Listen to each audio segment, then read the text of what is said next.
Neil Armstrong has been called the Christopher Columbus of our time. He left a footprint not only on the moon, but right here in his home state of Ohio. Whether people watched him make history on TV or knew him personally, they say he will never be forgotten.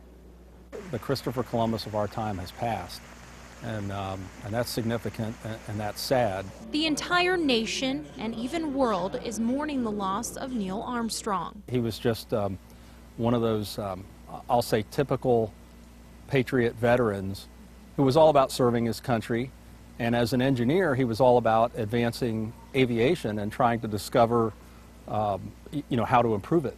Armstrong tried to stay out of the public eye. Here's one appearance at the National Aviation Hall of Fame in July 2009, a place where he's enshrined.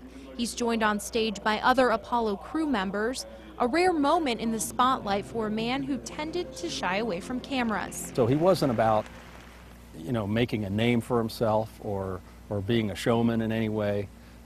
So he was very humble, obviously self-assured, probably one of the more brilliant minds in his field. But his historic moment as the first man to set foot on the moon inspired many, even some right here in his home state of Ohio, like NASA astronaut Greg H. Johnson of Fairborn. When I was 7 years old, I was up in Michigan at my grandparents' house watching a black and white TV, and I watched Neil Armstrong step on the moon, and he's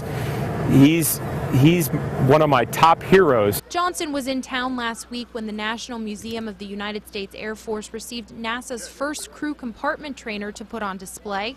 It was used to train astronauts for space missions.